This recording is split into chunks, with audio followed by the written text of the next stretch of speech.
વિદ્યાર્થી મિત્રો, આજે તમારું હવે આ યામ ભૂમિતિ પ્રકરણનું સ્વાધ્યાય 7.3 એમાં બે દાખલા છેલ્લા બાકી છે, એ જોઈ લઈએ.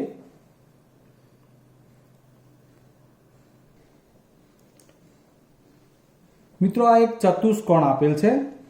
એના 4 ક્રમિક શિરોબિંદુઓ તમને આપી દીધા છે. એ બી સી ડી જેને આપણે લઈ લીધા. એ બરાબર -4 -2, બી હોય તો -3 -5, સી ને 3 -2 અને બી ડી ને 2 અને 3. એમણે ક્રમિક શિરોબિંદુઓ કયા છે એટલે આપણે આમાં બીજો કોઈ ફેરફાર નહીં કરીએ. એ બી સી ડી ક્રમમાં જ લઈશું.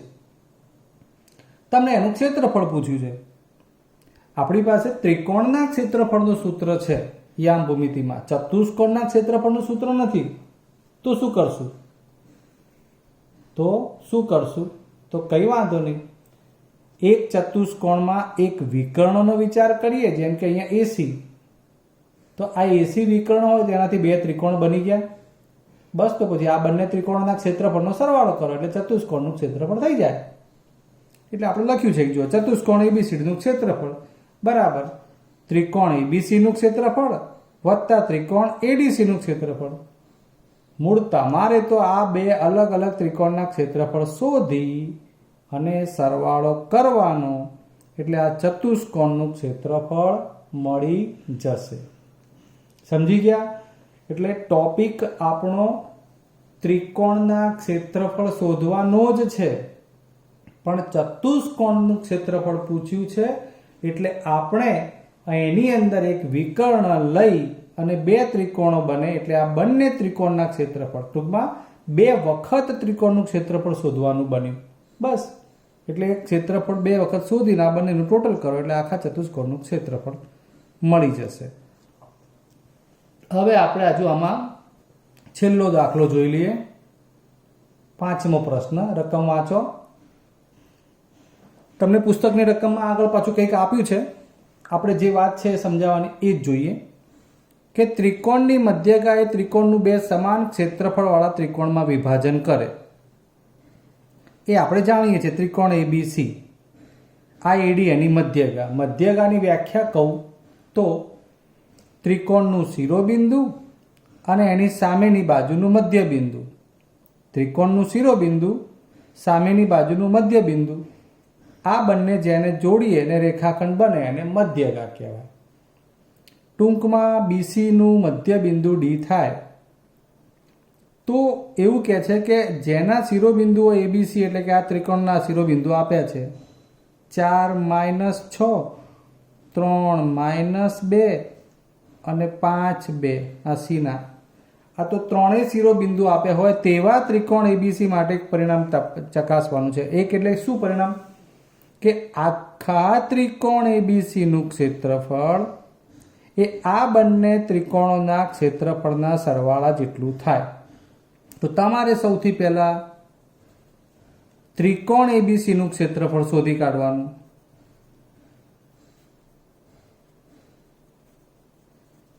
એબીસી 3 યામ તૈયાર છે. ચલો, હવે ત્રિકોણ એબીડી નું ક્ષેત્રફળ શોધવું હોય તો ડી ના યામ જોઈએ. માટે હવે ડી ના યામ માટે શું કરી શકાય? તો ડી એ બીસી નું મધ્ય બિંદુ છે.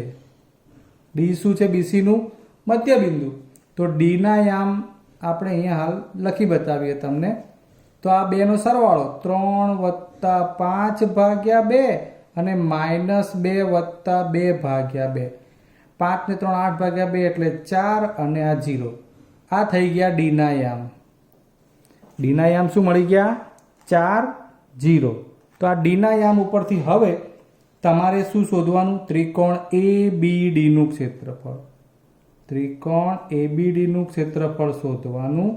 પછી ત્રિકોણ એડીસી નું ક્ષેત્રફળ શોધવાનું. તો છેલ્લે તમને પરિણામ શું મળશે? તો કે ત્રિકોણ એબીડી નું ક્ષેત્રફળ વત્તા ત્રિકોણ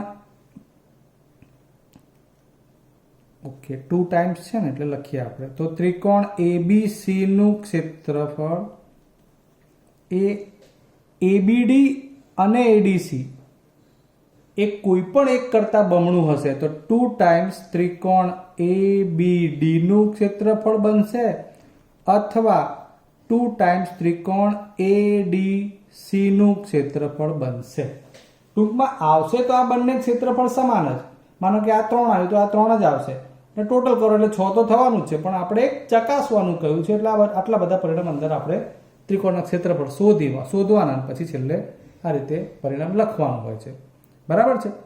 તો આ તો તમારા સ્વાધ્યાયના પ્રશ્નો પૂરા થાય છે. હવે મધ્ય કેન્દ્ર પરિકેન્દ્ર આધારિત આપણે 2-3 દાખલા અલગથી જોઈએ. મિત્રો અહીંયા આકૃતિમાં આપણે જોઈએ A3 5 B -2 -3 અને C 2 -1 રકમ લખી છે કે આ 3 શિરોબિંદુથી બનતા ત્રિકોણ ABC ના મધ્ય કેન્દ્રના યામ શોધો. આપણે અગાઉ વાત કરેલી છે થિયરી વખતે કે મધ્ય કેન્દ્ર એટલે ત્રણેય મધ્યગાઓનું સંગમ બિંદુ. કે એમાંથી મધ્યગા આમ બનાવી હોય AD, BE, CF એ મધ્યમાં ત્રણેય મધ્યગાઓ જ્યાં મળે એમાં કે G એ મધ્ય કેન્દ્ર બનતું હોય તો એના યામ પૂછ્યા છે. તો તમને ખબર છે કે એના યામ 3 શિરોબિંદુમાં સૂત્ર છે એનું x1 + x2 + x3 ભાગ્યા 3, y1 + y2 + y3 ભાગ્યા 3. તો એ અનુસાર પહેલા આપણે આમાંથી x1 x2 x3 તારવી લઈએ. તો આ પહેલું x1 બરાબર 3 અને આ y1 બરાબર 5 આના યામ. બીજું x2 બરાબર -2, y2 બરાબર -3 અને x3 બરાબર 2, y3 બરાબર -1. બરાબર. હવે સીધું લખવાનું મધ્ય કેન્દ્ર ના યામ બરાબર સૂત્ર છે x1 + x2 + x3 ભાગ્યા 3, y1 + y2 + y3 ભાગ્યા 3. ચલો ત્યારે હવે ખાલી પદો જ મૂકવાના છે. x1 ની કિંમત થશે 3 પ્લસ x2, અહીંયા ભલે પ્લસ હોય પણ x2 ની કિંમત -2 છે એટલે હું સીધી જ લખીશ અહીં -2 પ્લસ x3 ધન છે એટલે હવે +2. એ રીતે y1 તો y1 5, y2 માઇનસ છે એટલે એ પ્લસ ના માઇનસ તો માઇનસ જ લખું, y3 એ પણ માઇનસ છે. બસ આવું થોડું ધ્યાન રાખતા જવાનું છે. 3 + 2 - 2 તો 0, 3/3 એટલે આવ્યું 1. 3 ઓછા અને આ બંને એટલે 5 ઓછા 3 ને 3 એટલે 4, 5 માંથી 4 જાય એટલે 1/3. આ મધ્ય કેન્દ્રના યામ થઈ ગયા. વળી સમજી ગયા? આ 3 ને 1 4 બાદ થશે ને 5 માંથી 4 જશે એટલે 1/3.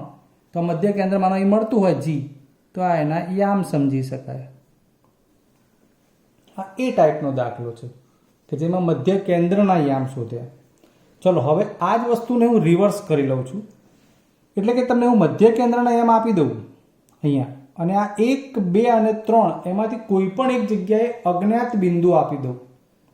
એક જગ્યાએ આપી શકાય, 2 જગ્યાએ પણ આપી શકાય. મધ્ય કેન્દ્રના યામ ઉપરથી આપણે સરખામણી કરીને એ લઈ શકીએ. તો એવો દાખલો જોઈએ કે જેમાં મધ્ય કેન્દ્રના યામ આપ્યા હોય અને અજ્ઞાત કિંમત શોધવાની હોય. એટલે કે શિરોબિંદુમાંથી અજ્ઞાત કિંમત શોધવાની થતી હોય. તો ચલો હવે આપણે એવો એક એક્ઝામ્પલ જોઈએ એક્સ્ટ્રા. આવો મિત્રો પેલા રકમ જોઈએ. A3B, BA -3 અને C 2 -1. ઉપર જોયો દાખલો એ શિરોબિંદુ લીધા છે આપણે, એમાં અજ્ઞાત કિંમત ખાલી ગોઠવી છે. એને જોડવાથી બનતા ત્રિકોણના મધ્ય કેન્દ્રના યામ આપી દીધા છે. સપોઝ કે મધ્ય કેન્દ્ર G અહીંયા મળે છે, એના યામ આપણે 1 અને 1/3 લઈએ છીએ. તો આ બે અજ્ઞાત કિંમતો શોધો, આવું પૂછ્યું છે. ચલો ત્યારે હવે એનો વારો લઈ લઈએ. સૌથી પહેલા આપણી પાસે x1 તરીકે આ 3, y1 તરીકે b, x2 તરીકે a, y2 તરીકે -3, x3 તરીકે 2, y3 તરીકે -1 છે. તથા G ના યામ એટલે કે મધ્ય કેન્દ્ર લખજો 1 અને 1/3 છે. હવે લખીએ મધ્ય કેન્દ્રના યામ x1 plus x2 plus x3 ભાગ્યા 3 y1 plus y2 plus y3 ભાગ્યા 3. આપણે તો કિંમતો જ મૂકવાની છે. તો મધ્ય કેન્દ્રના યામ આપણી પાસે છે આ 1 અને 1/3. ધ્યાન આપતા જજો. x1 તરીકે 3, x2 તરીકે a, x3 તરીકે +2 ભાગ્યા 3, y1 તરીકે b, y2 -3, ચલો હવે પ્લસ થયો તો -3 કૌંસમાં લખીએ, વત્તા y3 તરીકે -1. તમે આવું લખી અને પછી સાદુરૂપ આપશો તો ચાલશે.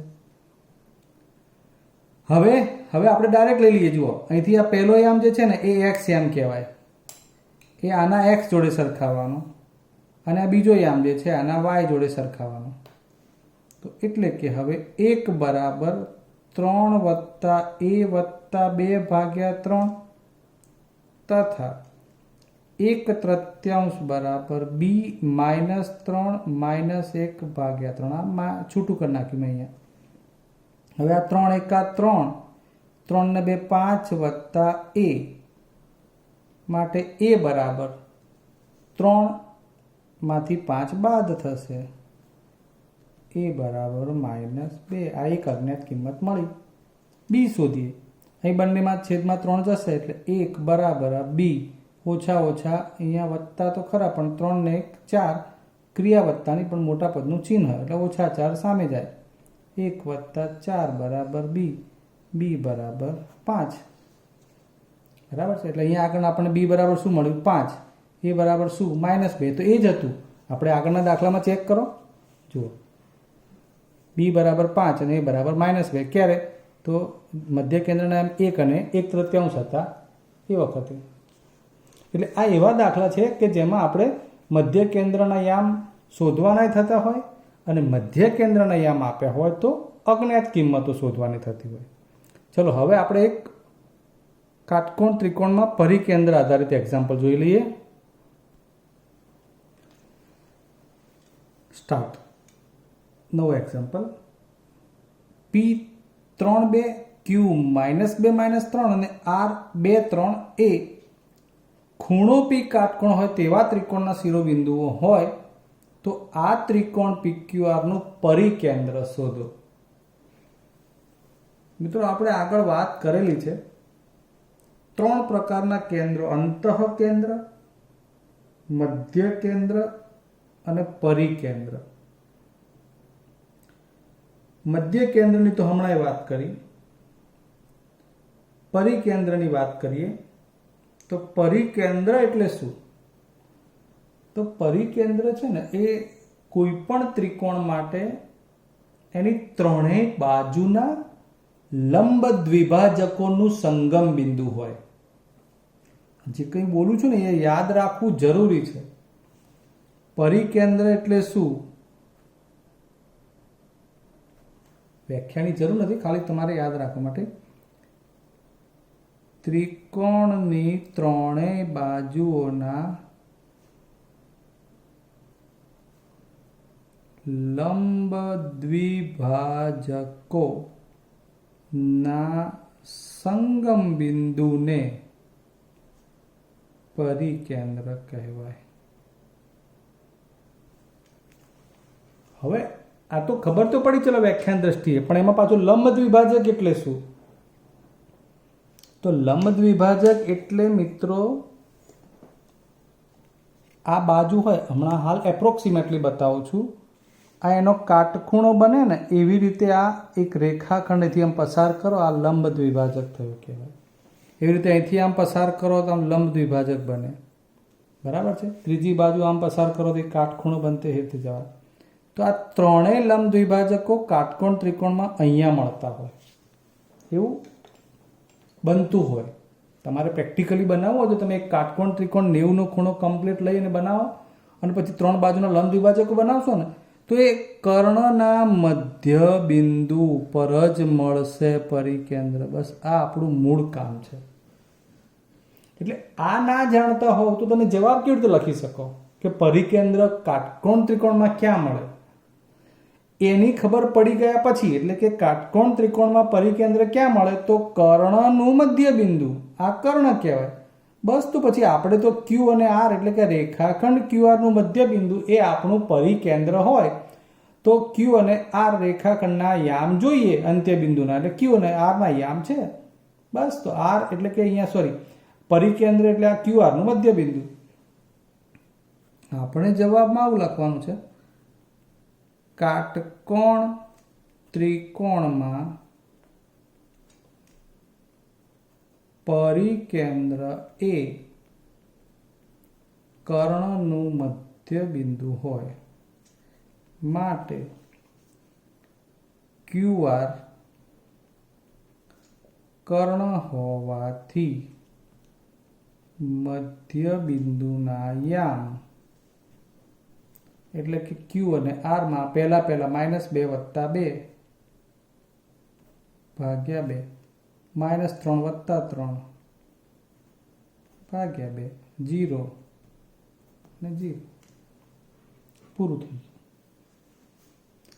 તો આટલી એક સહજ બાબત હોય, એક ગુણમાં પણ આ પૂછી શકાય, એક ગુણમાં પણ.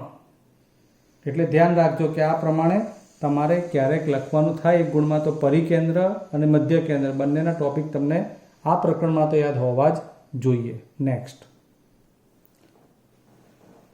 ચાલો મિત્રો હવે એક બીજો દાખલો જોઈએ. અહીં ત્રિકોણ એબીસીની બાજુઓના મધ્ય બિંદુના યામ આપ્યા છે અને ત્રિકોણના શિરોબિંદુના યામ પૂછ્યા છે.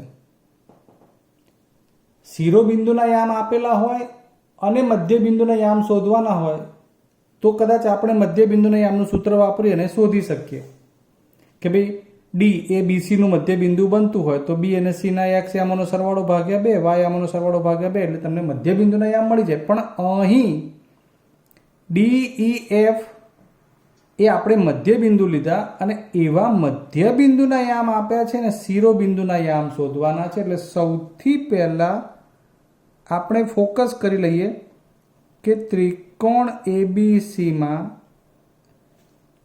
શિરોબિંદુઓ કયા, તો એના નામ સાથે એ x1 y1, બી x2 y2 અને સી x3 y3 લેતા આપણે જે શોધવાનું છે લીધું કે આ 3 શિરોબિંદુઓ છે. એટલે આડકતરી રીતે આપણે આ શિરોબિંદુ શોધવા માટે x1 x2 x3 y1 y2 y3 આ બધું શોધવું પડશે. ખ્યાલ આવ્યો? એટલે હવે આપણે એ કામ કરીએ. ચલો એ શોધવા માટે તમે પહેલા શું વિચારી શકો, તો પહેલા આપણે 3 મધ્ય બિંદુ આપી દઈએ, બાજુઓના મધ્ય બિંદુ. એટલે અહીં લખીએ, અહીં ડી ઈ એફ અનુક્રમે ડી કઈ બાજુ ઉપર તો કે બીસી, ઈ એટલે એસી તથા એફ એટલે એબી ના મધ્ય બિંદુઓ છે. આપણને મધ્ય બિંદુના યામ આપ્યા છે એટલે મધ્ય બિંદુનો ટોપિક વિચારવાનો તો થાય જ કે ડી ના યામ પ્રમાણે કંઈક મળે છે. હા જોઈએ તો માટે ડી ના યામ એટલે ડી મધ્ય બિંદુ હોય તો એ પ્રમાણે ડી ના યામ તો લખીએ છીએ. પહેલા આપણે એનું સૂત્ર લખવું હોય તો શું થાય, તો ડી કોનું મધ્ય બિંદુ છે તો કે બીસી નું. એટલે બી અને સી ના એક્સ યામોનો સરવાળો તો એક છે x2 + x3 ભાગ્યા 2 અને પછી આવશે એ પ્રમાણે y2 + y3 ભાગ્યા 2. આ કોના બને યામ? ડી ના. જ્યાં ડી ના યામ શું છે? 1 1 એટલે x2 + x3 ભાગ્યા 2 y2 + y3 ભાગ્યા 2. મિત્રો તમારી જોડે લગભગ પહેલી વાર એવું બને છે કે જેમાં બધા x અને y ના યામ બાકી રહે છે. કંઈ નહીં, આપણે હવે એને સરખાવીએ તો આને 1 જોડે તો માટે કરીને x2 + x3 ભાગ્યા 2 બરાબર 1 તથા y2 પ્લસ y3 ભાગ્યા 2 બરાબર 1, એટલે સામે જશે 2, એટલે શું બનશે? x2 પ્લસ x3 બરાબર 2, અને આપણે પહેલું સમીકરણ કહીએ y2 પ્લસ y3 બરાબર પણ 2 એકા 2, આને આપણે બીજું સમીકરણ કહીએ. એ રીતે હવે ઈ બિંદુનો વારો લઈએ. ચલો લખીએ કે ભાઈ ઈ એ એસી નું મધ્ય બિંદુ છે. તો ઈ ના યામ, હવે સૂત્ર લખવાની જરૂર નથી, ડાયરેક્ટ જ લખવાનું છે. તમારે લખવું હોય તો લખીએ. ચલો x1 પ્લસ x3 તો લખવું તો જો કે પડશે જ, કારણ કે યામ શોધવાનો છે. સોરી, y1 પ્લસ y3 ભાગ્યા 2. આ ઈ એ એસી નું મધ્ય બિંદુ છે ને, એટલે એના x યામોમાં x1 x3 y1 y3 એ પ્રમાણે છે. તો ઈ ના યામ લખીએ 2 માઇનસ 3 x1 પ્લસ x3 ભાગ્યા 2 y1 પ્લસ y3 ભાગ્યા 2. હવે સરખામણી, તો માટે હવે ડાયરેક્ટ લખીએ તો x1 પ્લસ x3 અપોન 2 બરાબર આ પહેલો યામ બરાબર 2, તથા ફરી લઈએ તો y1 પ્લસ y3 ભાગ્યા 2, આ y યામ, તો અહીંયા y યામ કોણ છે? -3. બસ આમાંથી આપણે તો સીધું સમીકરણ x1 પ્લસ x3, અહીં 2 ગુણા એટલે 2 દુ 4, નંબર 3 આપી દઈએ. y1 પ્લસ y3 બરાબર અહીં 2 ગુણાય તો -6, ચોથું સમીકરણ. ઓકે, હવે જરા દાખલો લાંબો છે એટલે ઉપરની વિગત તમે લખતી વખતે ચોપડામાં લખીને ચેક કરતા જશો તો મારે આ પેજ ફેરવવું પડશે. નહીં ફેરવવું પડે એટલે તમે એમાંથી ડાયરેક્ટ સમજી લેજો. ખ્યાલ આવ્યો? તમારે આટલું લખાણ લખીને દાખલો ચેક કરતા જવાનું આગળ, એટલે આઈડિયા આવશે. હવે જે આપણે શોધવું છે તે એવું લખ્યું છે, અંદર આપ્યું છે f એ ab નું મધ્ય બિંદુ બને. f એ ab નું મધ્ય બિંદુ બને તો f ના યામ આકૃતિમાં તમારે જોવાનું છે એ વખતે. તો f ના યામમાં આ બનશે શું? x1 પ્લસ x2 ભાગ્યા 2 y1 પ્લસ y2 ભાગ્યા 2.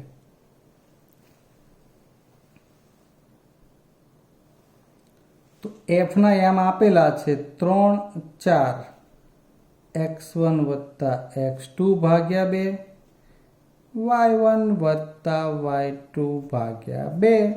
સરખાવી દઈએ આને આની જોડે અને આની જોડે, માટે x1 પ્લસ x2 ભાગ્યા 2 બરાબર 3, તથા y1 પ્લસ y2 ભાગ્યા 2 બરાબર 4, માટે x1 પ્લસ x2 બરાબર 3 દુ 6, આનો નંબર આવશે 5. આગળ 4 સુધી સમીકરણ લખ્યા છે એ રીતે અહીંયા આવશે y1 વત્તા y2 4 દુ 8, 6 નંબરનું સમીકરણ. સમજ્યા? તમારી પાસે સમીકરણો 6 6 તૈયાર દેખાય છે. તમે જુઓ, આ 1, આ 2, આ 3, આ 4, આ 5 અને આ 6.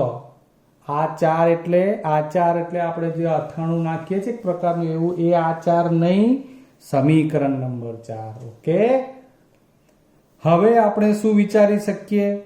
તો હવે આપણે આના કરતા પણ સરળ બાબત પ્રયત્ન કરો એટલે મળે તમને આમાંથી કંઈક. શું મળે? તો કે આ સમીકરણમાંથી કયા કયા સમીકરણોનો સરવાળો લેવો જોઈએ?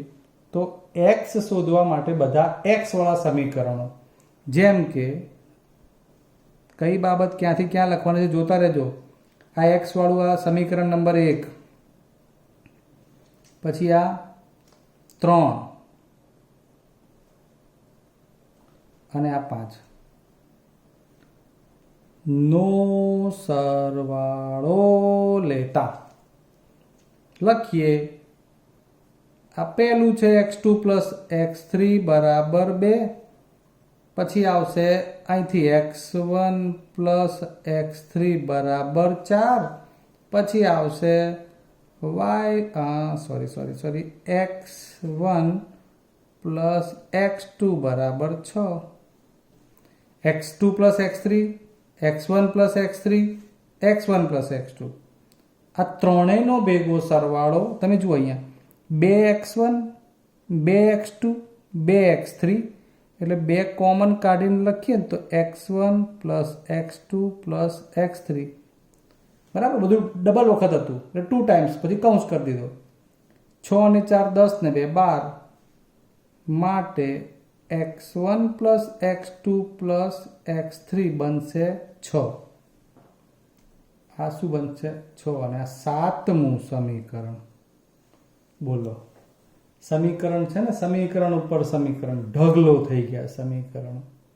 એ જ પ્રમાણે y માટે લખીએ. હવે એ તમારે જાતે વિચાર લેવાનું કે સમીકરણ 2 4 અને 6 નો સરવાળો લેતા.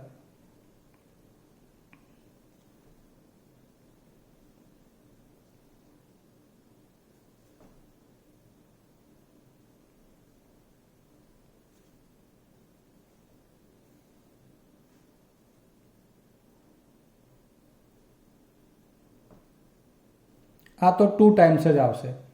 સવાલ છે 8 ને 2 10, 10 માંથી 6 જાય એટલે 4, એટલે y1 વત્તા y2 વત્તા y3, 4 ના ભાગ્યા 2 આવશે. 8મું સમીકરણ, રેકોર્ડ 8 સમીકરણ. હવે શું કરશું? તો આપણી પાસે જુઓ x1 x2 x3 ની ભેગી કિંમત 6 છે. થોડોક વિચાર કરીએ ને તો આપણે જુઓ x2 વત્તા x3 એમાંથી 2 આપેલા છે, એટલે હવે એ પ્રકારનું લખાણ લઈએ. x1 વત્તા x2 વત્તા x3 બરાબર 6 માં, આ 6 માં x2 વત્તા x3 બરાબર 2 મૂકતા, 1 ની કિંમત મૂકતા,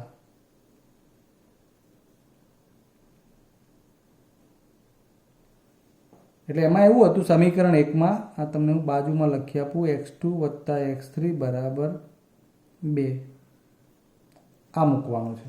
સમીકરણ 1 માં આટલું છે.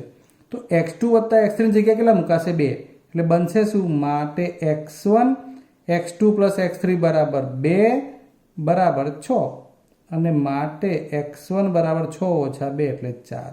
પહેલો યામ મળ્યો x1. હજુ આમ ને આમ ફરી વાર, જ્યાં x1 હોય એવું સમીકરણ છે આ, x1 પ્લસ x2 બરાબર 6. તો હવે x1 પ્લસ x2 બરાબર 6 માં x1 બરાબર 4 મૂકી દો. તો અહીંયા 4 વત્તા x2, x2 બરાબર 6 માં 4 જશે એટલે 2. ક્લિયર? હવે વિચારો x3 શોધવું હોય તો શું કરવાનું? x1 મળ્યું, x2 મળ્યું, તો x1 જોડે x3 હોય એવું સમીકરણ લઈ શકાય, x2 જોડે x3 હોય એવું લઈ શકાય. બરાબર છે? તો આપણને પાસે જુઓ અહીંયા તમને દેખાતું હોય તો x2 જોડે x3 હોય એવું પહેલું જ સમીકરણ આ રહ્યું. હવે x2 પ્લસ x3 બરાબર 2 માં x2 બરાબર 2 મૂકતા, 2 મૂકો તો 2 વત્તા x3 બરાબર 2, x3 બરાબર 0. કેટલા આવશે? x3 બરાબર 0. 2 ઓછા 2 થઈ ગયા ને, માટે x3 બરાબર થઈ જશે 0. હવે આ જ પ્રમાણે તમારે જાતે પ્રયત્ન કરવાનો. તો y1 y2 અને y3 તમને જે મળશે એ y1 0, y2 8 અને y3 -6. ખ્યાલ આવ્યો? એટલે તમારા, એટલે કે આપણા અહીં શિરોબિંદુઓ જે શોધવાના હતા એ x1 y1, એટલે એ x1 એટલે 4. ચલો પહેલાં આપણે સામે લખીએ. તો એ બરાબર x1 અને y1 એટલે કયા મળશે? 4 0.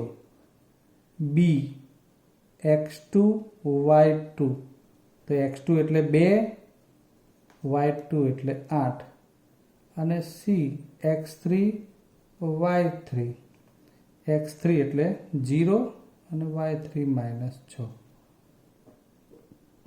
મળે.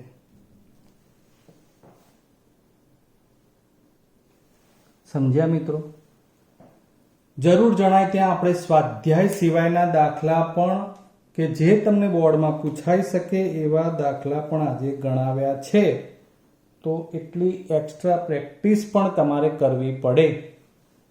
અને આપણા સૌના સારા કામ બદલ તમારે વિડીયોને પણ લાઈક કરવાનો રહેશે અને ચેનલ પણ સબસ્ક્રાઈબ કરતા રહેવું અને બીજાને પણ કરાવતા રહેવું.